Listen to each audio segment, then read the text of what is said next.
कि कवन सु अखर कवन गुण कवन सु मणिया मंत कवन सु भेसु हूं करी जित बस आवे कंत। वो कहते कंत अंदर है, कंत यानी वो मालिक, वो परमात्मा, वो प्रभु मेरे अंदर है, पर हाले तक जे ਉਹਦੇ ਨਾਲ मेरी मुलाकात नहीं हुई तो ऐ मेरे मालिक मैनू दस, मैनू समझा, मैनू रास्ता दिखा कि मैं केड़ा अखर बोला। जरा गौर करना, मैं केड़ा अखर बोला, कवन सु अखर और कवन गुण, और केड़े गुण मैं अपने अंदर पैदा करा और केड़ा भेष मैं धारण करा। ये जुबान तो मैं की ऐसा बोला ताकि मेरा कंत यानी मेरा प्यारा मैनू मिल जावे, मेरे बस आ जावे। बस का मतलब होंदा उहदे नाल मुलाकात हो जावे। की ऐसा करा मैं? इसलिए समझो, अपने आप नू पूछना है, क्योंकि एक गल याद रखो, फिर इत्थे कहांगे ये तुहाडियां नदानियां ही है, ये तुहाडियां कमियां ही है जिस करके तुसी अपने कंत तो जुदा होके बैठे हो। नहीं तो कंत यानी वो परमात्मा, वो प्रभु, उन्हें इसलिए नहीं पैदा किया सी कि तुहानू अपने तो दूर करना, क्योंकि जे दूर करना हुंदा तो फिर अपने प्यारिਆਂ ਨੂੰ ना भेजदा, गुरुआं रहबरां संतां फकीरां ਨੂੰ ना भेजदा कि इन्हां ਨੂੰ जाके सीधा रास्ता दिखाओ। क्योंकि जो बच्चा बचपन च हुंदा है वो परमात्मा का ही रूप हुंदा है, उस आनंद के नाल ही जुड़िया हुंदा है। पर जिद्दां जिद्दां उत्ते दुनिया का रंग चढ़ता है और खास करके जिद्दां जिद्दां उहदे अंदर क्रोध, काम, विषय, विकार या तेरी मेरी पैदा होनी शुरू हो जाती है, और सब तो बड़ी गल जिहड़ी है ना, जिद्दां जिद्दां उहदे अंदर दूजे नूं दोष देण दी आदत पैदा हो जाती है, वो परमात्मा तो दूर हुंदा चला जाता है।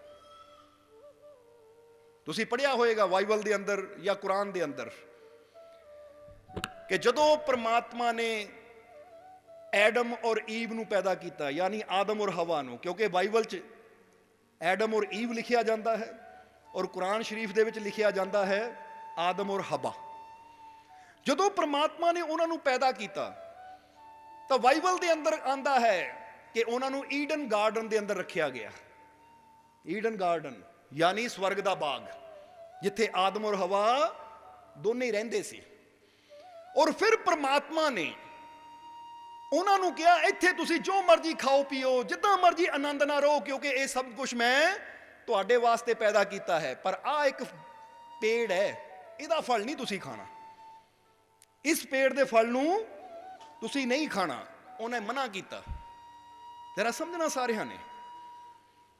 पर फिर कहते वक्त आया, वक्त की आया कि जदों परमात्मा ने इंसान नूं बनाया सी, आदम नूं बनाया सी, अपनी रूह उहदे अंदर फूकी सी, अपनी आत्मा उहदे अंदर प्रवेश की, शक्ति उहदे अंदर भरी, तो आदम दे अंदर जदों जान आई तो परमात्मा ने फरिश्तियां नूं कहा इहनूं मत्था टेको, सजदा करो।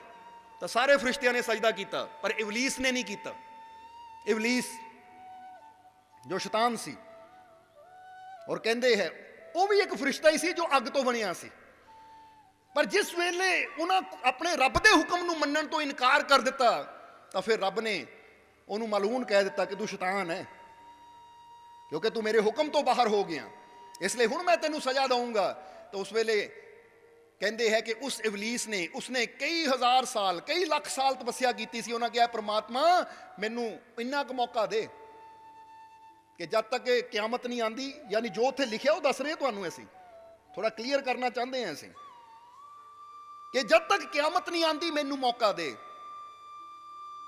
तो उसलिए परमात्मा ने कहा जा मौका दिता तेनू, करेगा कि तू? वो कहता मैं जिद्दां तू मैनू इस आदम दे पिछे मलून कह दिता, पापी कह दिता, बुरा कह दिता, मैं अपनी शक्ति नाल ये आदम नूं इन्ना बुरा बनाना कि आदम कदी तेरे तक पहुंचे ही ना।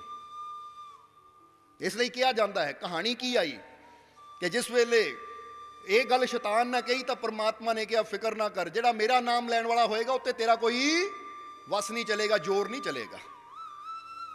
हुण जरा समझना, ऐसी विचों मेन पॉइंट ते आना है कि असीं इत्थे समझाना की चाहते हैं तुहानूं, क्योंकि साडा कुरान शरीफ नूं या पवित्र बाइबल नूं देखण दा अपना ही नज़रिया हुंदा है। असीं अपने विचों अर्थ कड्ढी दे है कि सही मायने च लिखिया की गया और उहदे पिछे सही मकसद की सी बंदे नूं समझाउण दा। ਪਰ ਉਹ ਸਹੀ ਮਕਸਦ ਨੂੰ ਕੋਈ ਵਿਰਲਾ ਹੀ ਸਮਝ ਪਾਉਂਦਾ ਹੈ। ਹੁਣ ਉਹ ਸਮਾਂ ਆ ਗਿਆ ਜਦੋਂ ਪਰਮਾਤਮਾ ਨੇ ਆਦਮ ਔਰ ਹਵਾ ਨੂੰ ਕਿਹਾ ਕਿ ਤੁਸੀਂ ਇਸ ਪੇੜ ਦੇ ਫਲ ਨੂੰ ਨਹੀਂ ਖਾਣਾ, ਪਰ ਕਹਿੰਦੇ ਉਹ ਸ਼ੈਤਾਨ ਸੱਪ ਦੇ ਮੂੰਹ 'ਚ ਬਹਿ ਕੇ ਉੱਥੇ ਪਹੁੰਚ ਗਿਆ ਜਿੱਥੇ ਹਵਾ ਸੀ, ਯਾਨੀ ਈਵ ਸੀ। ਈਵ ਨੂੰ ਉਹਨੇ ਜਾ ਕੇ ਕਿਹਾ ਕਿ ਉਹ ਪੇੜ ਦਾ ਫਲ ਖਾਓ ਕਿਉਂਕਿ ਗਿਆਨ ਦਾ ਬ੍ਰਿਕਸ਼ ਹੈ, ਉਹਦਾ ਫਲ ਖਾਣ ਦੇ ਨਾਲ ਤੁਸੀਂ ਅਮਰ ਹੋ ਜਾਓਗੇ, ਫਿਰ ਸਦਾ ਹੀ ਇੱਥੇ ਰਹੋਗੇ। ਹੁਣ ਈਵ ਨੇ ਜਾ ਕੇ, ਹਵਾ ਨੇ ਜਾ ਕੇ ਆਦਮ ਨੂੰ ਕਿਹਾ, ਆਦਮ ਤੇ ਪ੍ਰੈਸ਼ਰ ਪਾਇਆ ਕਿ ਉਹ ਫਲ ਖਾਈਏ। ਤਾਂ ਹੁਣ ਜਦੋਂ ਆਦਮ ਨੇ ਆਪਣੀ ਪਤਨੀ ਹਵਾ ਦੀ ਗੱਲ ਮੰਨ ਕੇ ਉਹ ਫਲ ਖਾਧਾ ਤਾਂ ਕਹਿੰਦੇ ਪ੍ਰਮਾਤਮਾ ਕ੍ਰੋਧਿਤ ਹੋ ਗਿਆ, ਕ੍ਰੋਧਿਤ ਹੋ ਗਿਆ ਕਿ ਤੁਸੀਂ ਇਹ ਫਲ ਕਿਉਂ ਖਾਧਾ। ਔਰ ਫਿਰ ਉਹਨਾਂ ਨੂੰ ਸਵਰਗ ਚੋਂ ਕੱਢ ਦਿੱਤਾ ਗਿਆ ਕਿ ਇੱਕ ਫਲ ਖਾਣ ਨਾਲ ਪ੍ਰਮਾਤਮਾ ਇੰਨਾ ਨਾਰਾਜ਼ ਹੋ ਗਿਆ ਕਿ ਉਸ ਆਦਮ ਔਰ ਹਵਾ ਨੂੰ ਜਿਨ੍ਹਾਂ ਅੱਗੇ ਫਰਿਸ਼ਤਿਆਂ ਨੇ ਜਾਂ ਦੇਵਤਿਆਂ ਨੇ ਸਿਰ ਝੁਕਾਏ ਕੱਢ ਦਿੱਤਾ ਉੱਥੋਂ, ਜਾਂ ਕਾਰਨ ਕੋਈ ਹੋਰ ਸੀ। ਹੁਣ ਹਰ ਕੋਈ ਕਹੇਗਾ ਕਿ ਪ੍ਰਮਾਤਮਾ ਨੇ ਇਸ ਲਈ ਕੱਢਿਆ ਕਿਉਂਕਿ ਉਹਨਾਂ ਨੇ ਫਲ ਖਾਧਾ ਸੀ, ਗਿਆਨ ਦਾ ਫਲ ਉਹਨਾਂ ਨੇ ਖਾ ਲਿਆ। ਤੇ ਅਸੀਂ ਕਹਾਂਗੇ ਨਹੀਂ, ਉਹ ਪ੍ਰਮਾਤਮਾ ਸਿਰਫ ਗਿਆਨ ਦਾ ਫਲ ਖਾਣ ਤੇ ਨਹੀਂ ਆਦਮ ਔਰ ਹਵਾ ਨੂੰ ਉੱਥੋਂ ਕੱਢ ਸਕਦਾ, ਉਹਦੇ ਪਿੱਛੇ ਕਾਰਨ ਕੋਈ ਦੂਸਰਾ ਸੀ। ਬਸ ਉਹ ਦੂਸਰੇ ਕਾਰਨ ਨੂੰ ਕੋਈ ਨਹੀਂ ਸਮਝਿਆ, ਕਿਉਂਕਿ ਜਦੋਂ ਇਨਸਾਨ ਉਹ ਕਰਮ ਕਰਦਾ ਹੈ ਜੋ ਦੂਸਰਾ ਕਾਰਨ ਸੀ ਉਹਨੂੰ ਸਮਝ ਲੈਂਦਾ ਹੈ ਔਰ ਆਪਣੇ ਜੀਵਨ 'ਚ ਉਹ ਚੀਜ਼ ਨੂੰ ਦੂਰ ਕਰ ਦਿੰਦਾ ਹੈ, ਤਾਂ ਇਨਸਾਨ ਇਸ ਸੰਸਾਰ ਨੂੰ ਹੀ ਈਡਨ ਗਾਰਡਨ ਸਵਰਗ ਬਣਾ ਸਕਦਾ ਹੈ, ਅਗਰ ਉਹ ਕਾਰਨ ਨੂੰ ਅਸੀਂ ਸਮਝ ਲਈਏ। ਕਾਰਨ ਕੀ ਸੀ? ਹੁਣ ਕਾਰਨ ਦੱਸ ਦਈਏ ਤੁਹਾਨੂੰ, ਕਿਉਂਕਿ ਕੁਰਾਨ ਸ਼ਰੀਫ ਜਾਂ ਬਾਈਬਲ ਦੇ ਵਿੱਚ ਤਾਂ ਲਿਖਿਆ ਕਿ ਜਦੋਂ ਫਲ ਖਾ ਲਿਆ ਤਾਂ ਉਸ ਵੇਲੇ ਪਰਮਾਤਮਾ ਨਾਰਾਜ਼ ਹੋ ਗਿਆ ਕਿ ਤੁਸੀਂ ਇਹ ਗਿਆਨ ਦਾ ਫਲ ਕਿਉਂ ਖਾਧਾ, ਇਹ ਫਲ ਕਿਉਂ ਖਾਧਾ, ਨਿਕਲ ਜਾਓ ਇੱਥੋਂ, ਚਲੇ ਜਾਓ। ਤਾਂ ਅਸੀਂ ਕਹਾਂਗੇ ਕਿ ਸਧਾਰਨ ਪਿਤਾ ਵੀ ਕਦੀ ਇਹ ਨਹੀਂ ਕਹਿੰਦਾ ਕਿ ਮੇਰਾ ਬੱਚਾ ਮੂਰਖ ਰਵੇ, ਉਹ ਵੀ ਚਾਹੁੰਦਾ ਮੇਰਾ ਬੱਚਾ ਗਿਆਨਵਾਨ ਹੋਵੇ, ਸਮਝਦਾਰ ਹੋਵੇ। ਤਾਂ ਦੂਸਰੀ ਗੱਲ, ਇਹ ਪਰਮਾਤਮਾ ਨੇ ਉਹ ਫਲ ਕਰਕੇ ਕੱਢਣਾ ਸੀ ਤਾਂ ਫਿਰ ਫਲ ਬਣਾਉਣਾ ਹੀ ਕਿਉਂ ਸੀ ਉੱਥੇ, ਕਿਉਂਕਿ ਫਲ ਪੈਦਾ ਕਿਹਨਾਂ ਕੀਤਾ?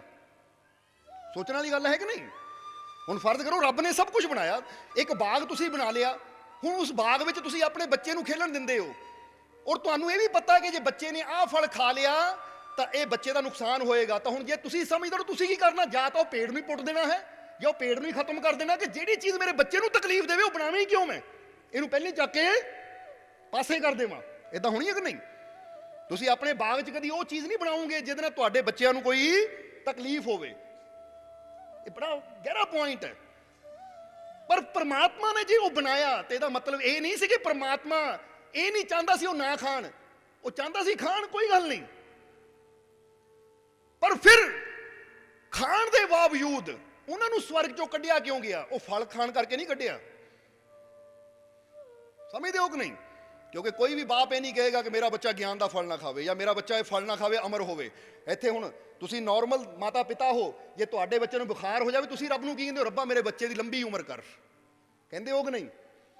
ਤਾਂ ਜੇ ਫਰਜ਼ ਕਰੋ ਇਦਾਂ ਦਾ ਫਲ ਸੀ ਕਿ ਬੰਦਾ ਖਾ ਕੇ ਅਮਰ ਹੋ ਜਾਂਦਾ ਤਾਂ ਰੱਬ ਨੇ ਤਾਂ ਪਹਿਲਾਂ ਖਿਲਾਣਾ ਸੀ, ਭਾਈ ਆਹ ਖਾਓ, ਇਹਨੂੰ ਖਾ ਕੇ ਅਮਰ ਹੋਣਾ ਤੁਸੀਂ। ਇਹ ਥੋੜੀ ਕਹਿਣਾ ਸੀ ਇਹਨੂੰ ਨਾ ਖਾਓ, ਕਿਉਂਕਿ ਪਿਤਾ ਹੈ ਸਾਡਾ। ਜੇ ਉਹਨਾਂ ਸਾਨੂੰ ਬਣਾਇਆ ਹੈ ਤਾਂ ਉਹਨਾਂ ਉਹੀ ਚੀਜ਼ ਕਹਿਣੀ ਸੀ ਜਿਸ 'ਚ ਸਾਡਾ ਭਲਾ ਸੀ, ਫਾਇਦਾ ਸੀ। ਪਰ ਹੁਣ ਈਡਨ ਗਾਰਡਨ ਸਵਰਗ ਦੇ ਬਾਗ ਚੋਂ ਆਦਮ ਹਵਾ ਨੂੰ ਕੱਢਿਆ ਕਿਉਂ ਗਿਆ? ਕਹਿੰਦੇ ਜਦੋਂ ਉਹਨਾਂ ਨੇ ਉਹ ਫਲ ਖਾਧਾ, ਜਦੋਂ ਉਹ ਫਲ ਖਾਧਾ ਤਾਂ ਉਸ ਵੇਲੇ ਪਰਮਾਤਮਾ ਨੂੰ ਪਤਾ ਲੱਗ ਗਿਆ ਕਿ ਮੇਰੇ ਬੱਚਿਆਂ ਨੇ ਫਲ ਖਾ ਲਿਆ। ਤਾਂ ਉਹਨਾਂ ਨੇ ਆਦਮ ਨੂੰ ਕਿਹਾ, ਆਦਮ ਤੈਨੂੰ ਤਾਂ ਮਨਾ ਕੀਤਾ ਸੀ, ਇਹ ਫਲ ਕਿਉਂ ਖਾਧਾ? ਹੁਣ ਜ਼ਰਾ ਸਮਝਣਾ, ਤੂੰ ਇਹ ਫਲ ਕਿਉਂ ਖਾਧਾ? ਤਾਂ ਹੁਣ ਕਾਰਨ ਕੀ ਸੀ? ਆਦਮ ਨੇ ਪਤਾ ਕੀ ਕਿਹਾ ਉੱਥੇ? ਐ ਪਰਮਾਤਮਾ, ਇਹ ਮੈਂ ਨਹੀਂ ਖਾਧਾ, ਇਹ ਮੇਰੀ ਪਤਨੀ ਨੇ ਜ਼ਬਰਦਸਤੀ ਖਿਲਾਇਆ ਮੈਨੂੰ, ਇਹਨਾਂ ਮੇਰੇ ਨਾਲ ਜ਼ਬਰਦਸਤੀ ਕੀਤੀ। ਤਾਂ ਪਰਮਾਤਮਾ ਨੇ ਹਵਾ ਨੂੰ ਪੁੱਛਿਆ, ਤੂੰ ਕਿਉਂ ਇਹਦੇ ਨਾਲ ਜ਼ਬਰਦਸਤੀ ਕੀਤੀ, ਤੂੰ ਕਿਉਂ ਉਹਨੂੰ ਖਿਲਾਇਆ? ਕਹਿੰਦੀ ਜੀ ਮੈਂ ਆਪ ਨਹੀਂ ਖਾਧਾ, ਮੈਨੂੰ ਤਾਂ ਸੱਪ ਨੇ ਕਿਹਾ ਸੀ, ਮੈਂ ਸੱਪ ਦੇ ਕਹਿਣ ਤੇ ਖਾਧਾ। ਸੱਪ ਨੂੰ ਪੁੱਛਿਆ ਤੂੰ ਕਿਉਂ ਕਿਹਾ? ਉਹ ਕਹਿੰਦਾ ਮਹਾਰਾਜ ਮੈਨੂੰ ਤਾਂ ਸ਼ੈਤਾਨ ਨੇ ਕਿਹਾ ਸੀ। ਬਸ ਉਸ ਵੇਲੇ ਹੁੰਦਾ ਕੀ ਹੈ, ਉਸ ਵੇਲੇ ਪਰਮਾਤਮਾ ਨੇ ਇੱਕ ਚੀਜ਼ ਪਕੜ ਲਈ ਕਿ ਹਾਲੇ ਸਵਰਗ 'ਚ ਰਹਿਣ ਦੇ ਲਾਇਕ ਨਹੀਂ ਹੈ, ਕੱਢੋ ਇਹਨਾਂ ਨੂੰ ਇੱਥੋਂ। ਕਾਰਨ ਸਮਝ ਆਇਆ ਕੀ ਸੀ? ਕਾਰਨ ਇਹ ਸੀ ਕਿ ਜੇ ਆਦਮ ਉਸ ਵੇਲੇ ਕਹਿ ਦਿੰਦਾ ਕਿ ਠੀਕ ਹੈ ਮੇਰੇ ਮਾਲਿਕ ਮੇਰੇ ਤੋਂ ਖਾ ਹੋ ਗਿਆ, ਮੈਨੂੰ ਮਾਫ ਕਰ ਦੇ, ਤਾਂ ਪਰਮਾਤਮਾ ਨੂੰ ਰਹਿਮਾਨ ਕਿਹਾ ਗਿਆ ਹੈ, ਕਿਰਪਾਲੂ ਕਿਹਾ ਗਿਆ ਹੈ, ਦਿਆਲ ਕਿਹਾ ਗਿਆ ਹੈ, ਰਹਿਮਤ ਦਾ ਸਾਗਰ ਕਿਹਾ ਗਿਆ ਹੈ। ਉਹਨਾਂ ਕਿਹਾ ਕੋਈ ਨਹੀਂ ਆਦਮ ਗਲਤੀ ਹੋ ਗਈ ਜਾਂ ਮਾਫ ਕੀਤਾ। ਪਰ ਉਹਨਾਂ ਕੀ ਕਿਹਾ? ਐ ਪ੍ਰਭੂ ਮੈਂ ਆਪਣੀ ਮਰਜ਼ੀ ਨਾਲ ਨਹੀਂ ਖਾਧਾ, ਇਹ ਤਾਂ ਉਹਨਾਂ ਖਿਲਾਇਆ। ਦੋਸ਼ ਕਿਹਨੂੰ ਦਿੱਤਾ? ਦੂਜੇ ਨੂੰ। ਹੁਣ ਇੱਥੇ ਵੀ ਕਈ ਵਾਰ ਤੁਸੀਂ ਦੇਖਦੇ ਹੋ ਨਾ, ਗਲਤੀ ਬੰਦਾ ਆਪ ਕਰ ਜਾਂਦਾ ਹੈ। ਕੋਈ ਸੱਜਣ ਮਿੱਤਰ ਐਸੇ ਹੁੰਦੇ ਆ ਕਿ ਜਿਹੜੇ ਘਰ ਜਾ ਕੇ ਕਹਿੰਦੇ, ਜਦੋਂ ਮਾਂ ਬਾਪ ਉਹ ਸ਼ਰਾਬ ਪੀਤੀ, ਨਹੀਂ ਮੈਂ ਨਹੀਂ ਪੀਤੀ, ਉਹ ਤਾਂ ਦੋਸਤ ਨਾਲ ਜ਼ਬਰਦਸਤੀ ਪਿਲਾ ਦਿੱਤੀ, ਕਹਿ ਦਿੰਦੇ ਆ ਕਿ ਨਹੀਂ। ਇਹਦਾ ਮਤਲਬ ਗਲਤੀ ਆਪਣੀ, ਤਾਂ ਦੋਸ਼। ਹੁਣ ਦੋਸਤ ਤੈਨੂੰ ਜ਼ਬਰਦਸਤੀ ਜ਼ਹਿਰ ਪਿਲਾਣਗੇ ਤਾਂ ਤੂੰ ਪੀ ਕੇ ਆ ਜਾਏਗਾ।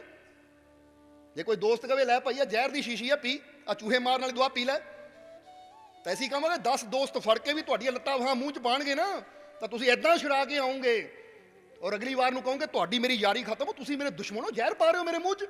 ਤਾਂ ਸ਼ਰਾਬ ਬਾਰੇ ਕਹਿ ਦਿੰਦੇ ਆ, ਜਾਂ ਨਸ਼ੇ ਬਾਰੇ ਕਹਿੰਦੇ, ਉਹ ਤਾਂ ਦੋਸਤਾਂ ਨੇ ਜ਼ਬਰਦਸਤੀ ਕੀਤੀ, ਮੈਂ ਤਾਂ ਚਾਹੁੰਦਾ ਹੀ ਨਹੀਂ ਸੀ, ਬਿਨਾਂ ਚਾਹਤ ਤੋਂ ਕਿੱਦਾਂ ਤੁਹਾਨੂੰ ਖਿਲਾ ਦੇਣਗੇ। ਹੁਣ ਆਦਮ ਨੇ ਜਦੋਂ ਕਿਹਾ, ਆਪਣੀ ਗਲਤੀ ਨਹੀਂ ਮੰਨੀ।